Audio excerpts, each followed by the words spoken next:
Hello students, आज हम lesson number 1 के किसी एक टॉपिक की चर्चा करते हैं जो बोर्ड एग्जाम में आए हुए हैं। टॉपिक क्या है? एक समान विद्युत क्षेत्र में द्विध्रुव के कारण बल अगुणों की हमें गणना करके लेकर आनी है।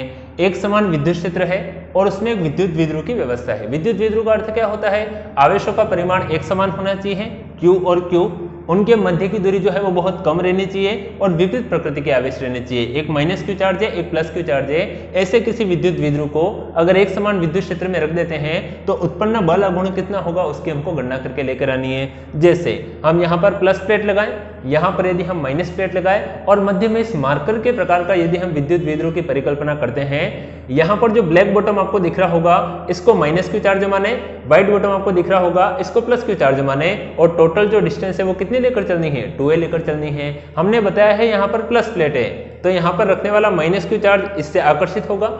हमने बताया यहाँ पर माइनस प्लेट है तो इस पर रखा हुआ +Q चार्ज इससे क्या होना चाहिए? आकर्षित होना चाहिए। तो एक तो ऊपर वाले बॉटम पर यहाँ की ओर बल लग रहा है, नीचे वाले बॉटम पर यहाँ की ओर बल लग रहा है। परिणाम स्वरूप लगने वाले बल कैसे हैं? तो परिमाण में समान, मात्रा उनकी एक समान है लेकिन दिशाएं कैसी हैं? अलग अलग है। एक द्विध्रुव को यहाँ की ओर खींच रहा है, एक द्विध्रुव को यहाँ की ओर खींच रहा है। परिणाम स्वरूप द्विध्रुव अपने अक्ष पर क्या करता है? घूर्णन गति करने लगता है और इसी घूर्णन गति के कारण जो उत्पन्न बल अगुण है उसी की हमको गणना करके लेकर आनी है।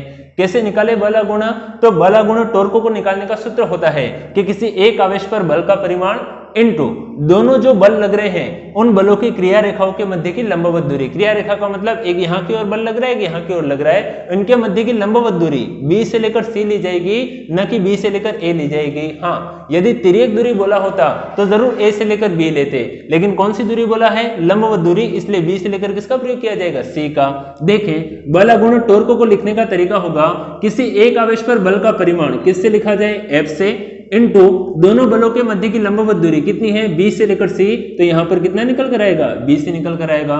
हम जानते हैं, क्या जानते हैं? इलेक्ट्रिक फील्ड का सूत्र होता है E = कितना होता है? F/Q।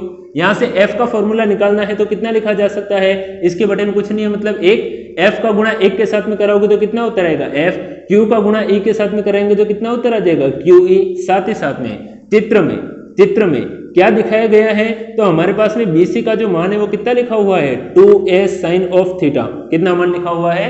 2a sin of theta. अब आखिरकार ये आया कैसे? तो यहाँ पर मैं कुछ अक्षों का निर्माण कर देता हूँ। यदि ये x अक्ष है और यहाँ पर ऊपर जाने वाला जो अक्ष है इसको मैं कितना बना देता हूँ? y अक्ष। तो 2a एक प्रकार से सदिश की तरह व्यवहार कर रहा है, जिसमें अगर मैं थीटा के अलोंग मान लिखता हूँ तो यहाँ पर उत्तर आता है 2a cos of थीटा। कितना उत्तर आता है? 2a cos of theta. और जहां थीटा नहीं है उस अक्ष का मान लिखूं तो मेरे पास में कितना उत्तर आएगा? 2a sin of theta.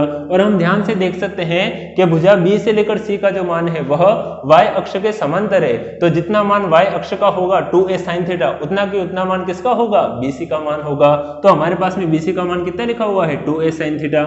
Now इसको समीकरण 1 कहें, इसको 2 कहें और इसको 3 कहें। फ्रॉम 1, 2 and 3 समीकरण नंबर 1, 2 और 3 से क्या लिखा जा सकता है? 1, 2 और 3 से तो हमारे पास में 2 और 3 के जो मान हैं वह किसके अंदर रखे जा सकते हैं? समीकरण नंबर 1 में टॉर्क बराबर F का मान कितना लिखा जा सकता है? तो लिखा जा सकता है QE मल्टीपल BC का मान कितना लिखा जा सकता है?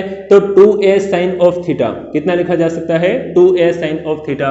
लेकिन हम तो एक बात और जानते हैं। क्या जानते हैं? कि जो विद्युत द्विध्रुव अगुण होता है उसका सूत्र P = कितना होता है? 2aq। तो ये रहा 2a और ये रहा q, इन दोनों का जो गुणनफल है वो किसके बराबर रखा जा सकता है? P के। तो टॉर्क बराबर उत्तर आएगा हमारे पास में P। 2a और q को हटा के लिखा, साथ में कितना चलेगा? E, और यहाँ पर उत्तर कितना निकल कर आएगा? साइन ऑफ कितना उत्तर आ जाएगा? थीटा। पहला फॉर्मेट तो ये होता है। दूसरा, यदि इसे वेक्टर के फॉर्म में लिखा जाए तो हमारे पास में आएगा टॉर्क वेक्टर R = एक तो किस पर वेक्टर लगेगा? P पर, क्योंकि साइन थीटा हटा रहे हो इसलिए यहाँ पर क्या लगेगा? क्रॉस लगेगा और साथ में कितना आता है? E vector. ये इसका सेकेंड फॉर्मेट हो गया। तीसरी चीज, यदि थीटा के मान आप 0 डिग्री लेते हैं, थीटा के मान आप 90 डिग्री लेते हैं और थीटा के ही मान यदि आप कितने लेते हैं? 180 डिग्री, तो बल अगुणों के अलग अलग प्रकार के मान प्राप्त होंगे। कौन कौन से प्राप्त होते हैं? तो पहला यहाँ पर आएगा टॉर्क R = कितना चलेगा? P is sin of theta, और थीटा की जगह पर अब कितना रखना है? 0 डिग्री। हम जानते हैं साइन 0 का मान कितना होता है? 0। दैट्स वाई पूरे टॉर्क बल अगुण का मान कितना निकल कर आया? 0। दूसरा, थीटा = 90 जब यहाँ पर रखेंगे तो टॉर्क R = कितना चलेगा? तो यहाँ पर आएगा P is sin of theta की जगह पर कितना आ जाएगा 90 डिग्री, और साइन 90 का मान कितना होता है 1, तो यहाँ पर आएगा PE इंटू 1। ये बल आघूर्ण का सबसे मैक्सिमम मान होगा, जिसको हम किससे लिखेंगे, PE से लिखेंगे। बोर्ड एग्जाम में भी इसका प्रश्न पूछा जा चुका है, क्या अधिकतम बल आघूर्ण कब प्राप्त होता है, तो जब थीटा का मान कितना हो हमारे पास में 90 डिग्री। तीसरा, यदि torque R equal to theta की जगह पर कितना रखें 180, तो लिखने का तरीका रहेगा हमारे पास में PE साइन ऑफ, और थीटा की जगह पर कितना आ जाएगा 180 डिग्री आएगा, और आंसर आएगा टॉर्क आर इक्वल टू यहाँ पर आएगा PE, और साइन 180 का मान कितना होता है 0, मल्टीपल में आएगा 0, तो पूरे टॉर्क का वैल्यू कितना निकल कर आएगा 0 निकल कर आना चाहिए यहाँ पर। धन्यवाद आप सभी का।